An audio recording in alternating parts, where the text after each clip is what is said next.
It's lovely to speak to you then, Lauren. Isolation's hardest working musician. I don't know if that's true, but I am working really hard all the time, every day, trying to, this tour has been crazy, man. If you had to estimate how many streaming shows you've done, what would your ballpark figure be? Maybe 50, something like that. Yeah, probably 50, which is pretty good for, I mean, I know we've been in this for 5 years now, but for 2 months, I mean, I guess I started back in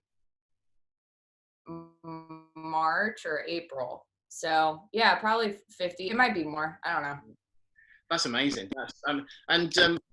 Are you just a veteran at it now? Did you worry about the technical aspects up front and all that sort of thing? Well, see, I grew up so I grew up in the 90s when we had access to like computers and stuff like that. So I kind of grew up with tech more than other people. So I wasn't too worried, and most of it's pretty easy to figure out. And I mean, also there's been shows where I've had to run my own sound, and I've got a background in production, so I wasn't that intimidated by it. It was mostly just, how weird is this gonna be? And how weird is it finishing a song to complete silence? I never knew this about myself, but I really love applause, and it is so, I miss it. Even if it's just two people clapping in the audience and nobody else is paying attention, like, I miss having that connection in that way. Yeah. I mean, some of these you can see the chat, and that's nice because you know that they're out there, but man, it is so weird to just, it's one thing if you're just rehearsing by yourself, but to actually perform a yes song,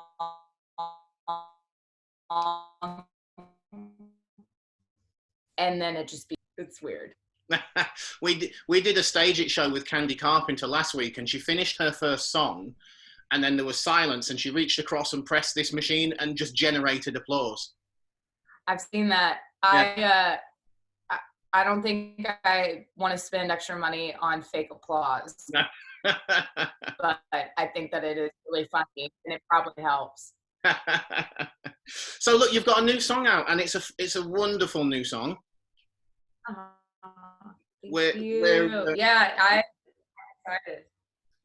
It's your vocals on it are as great as ever, but it's the strings and the guitars that you've got on there that I'm really loving. Tell me about the idea, where that idea came from, the strings particularly. Well, so with the new music, I have been approaching it in with the thought of, okay, what does the song want and need? Not, okay, what does this need to sound like in order for people to like it? And with that song in particular, I didn't hear it being this huge production. Yeah. I wanted it to feel really intimate, and kind of sort of like have the music help the pictures that the lyrics was painting.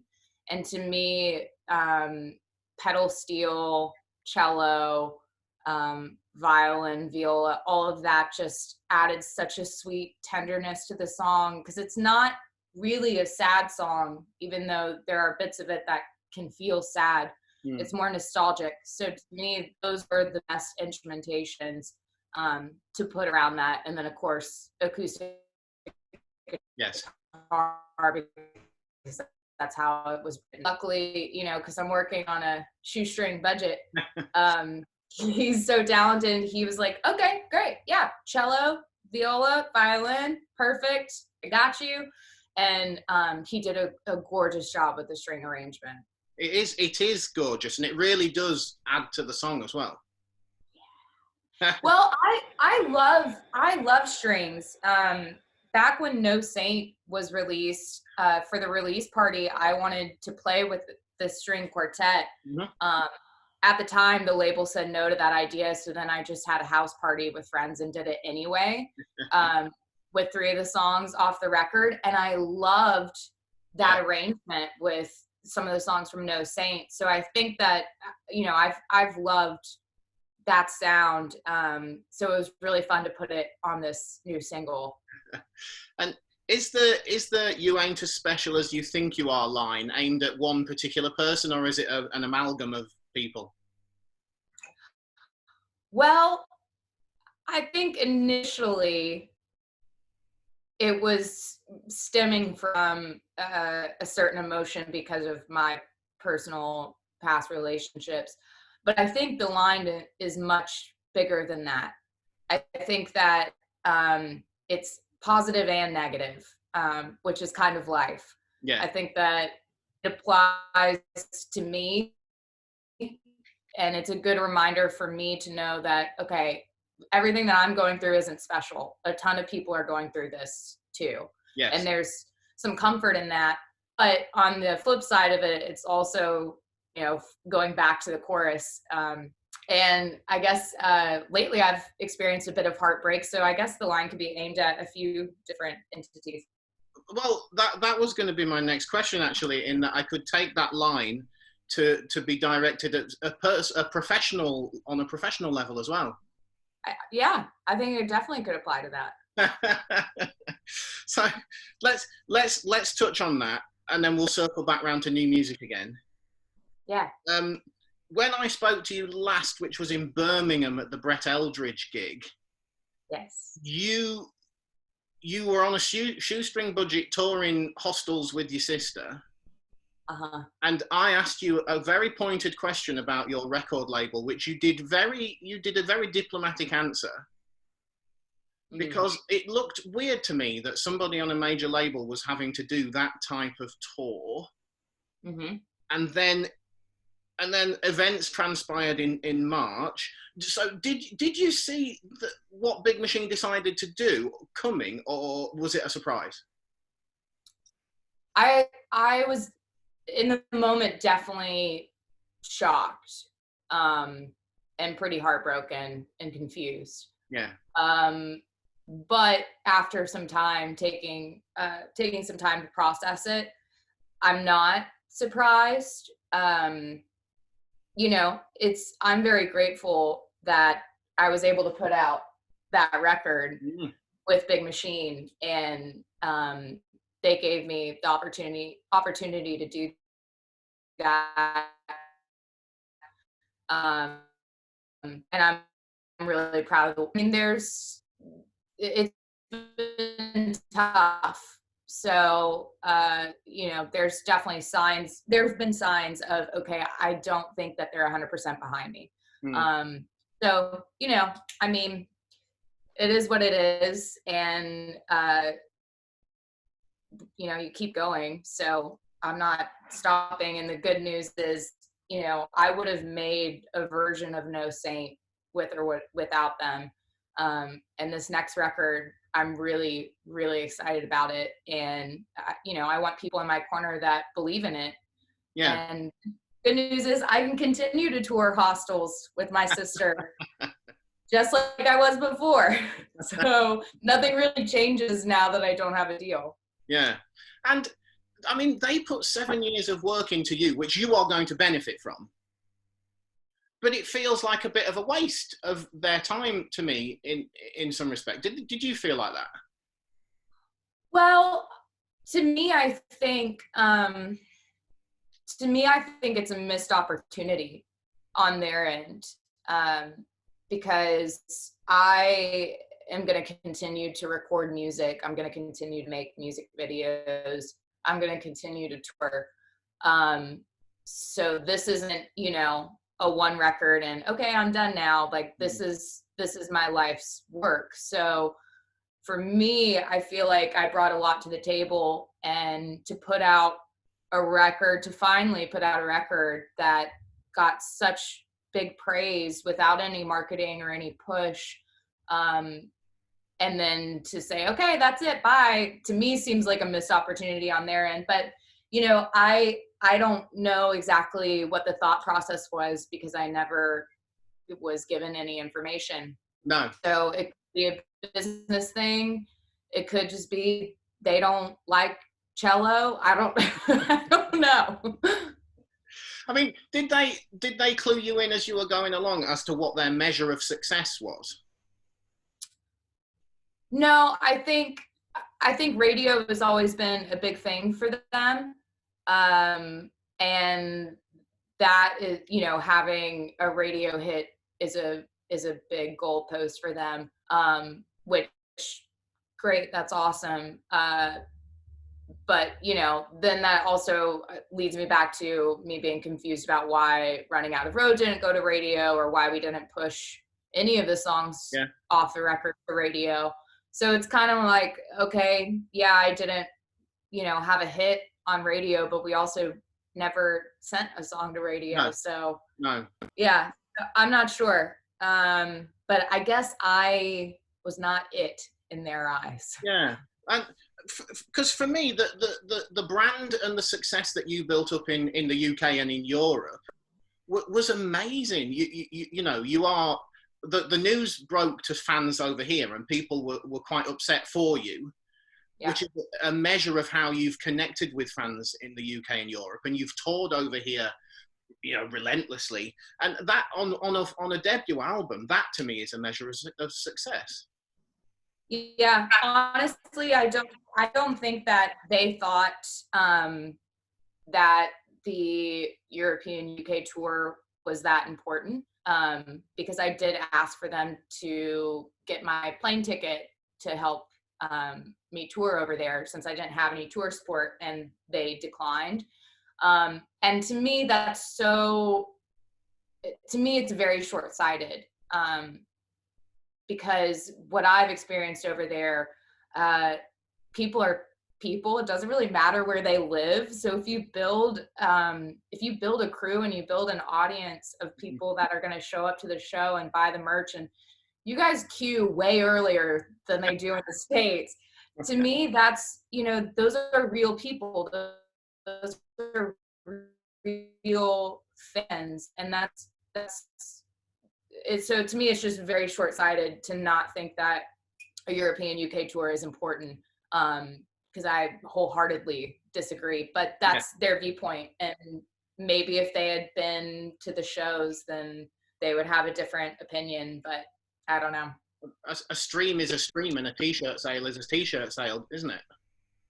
Yeah, and even more than that, it's like we're seeing right now during coronavirus, what's happening here is happening in Europe, is happening in China. We're all connected. So to not place importance on a European UK tour, but to place importance on a statewide tour just seems very short-sighted to me. And have you had like people ringing you up offering you support? I'm thinking that there are people in Nashville that have gone, like Cassidy Pope and Ray Lynn and other people, Kaylee Shaw even. Have you had sort of like people ringing you up? Yeah, I've been kind of overwhelmed with all the love on social media that I've received, and then personal text messages from other artists and other artists that have been through similar situations than ones that used to be at Big Machine. Mm-hmm. So it once again shows me that you know, I'm not as special as I think I am, because I'm not the only person that's been through this, sadly. But, you know, there are plenty of examples of people that have lost deals and gone on and made music and continue to tour and reach new levels of success. So I'm not discouraged by being dropped. I'm sad about the way that it went down, but, you know, such is life. There are artists like Delta Ray and Drake White who have been. I watched a Drake White stream last night, and that guy has got so much talent. Yeah, he's great, and he's such a kind human too. Yeah, and so there must be you know, people in a similar boat, but it also gives you positive hope, I imagine, that you can, you know, that major label deal isn't the be all and end all, is it? Well, and I think for me, it was never the goal. I didn't even know that, was a possibility. That wasn't something that I was trying to seek out. So that's why I'm grateful that I had one, because I've learned a lot over the last Yeah, 7 years. yeah, And, I think that labels also have the ability to really help artists. So if I were to ever have a deal in the future, I would hope that it was with somebody that really was going to get behind me in the project, and where we could have even more success together. yes.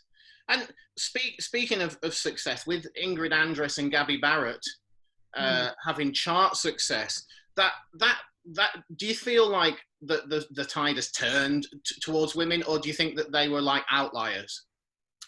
I don't know enough to fully answer that. I think that the tides will have turned when we don't have to continually talk about it. Yeah, And when there are multiple examples, then that will be the moment where it's like, oh, now it's high tide, because here the gates are open and we don't have just two examples. We've got yeah, multiple. So maybe we're on our way to that. I hope and pray, because there's a lot of really talented, badass women yeah. that deserve a shot, deserve to be heard on a large scale. So I guess we'll have to find out. And it just goes to show how unpredictable it is, because I absolutely love Ingrid's album and I've liked her music like yours for a couple of years now. But if you'd have said to me which is going to do better at radio, Running Out of Road or More Hearts Than Mine, I would have gone that way. It's so unpredictable as to what gets pushed, what takes off and what doesn't. Yeah, I think from my experience, I think that there's a lot that goes into it.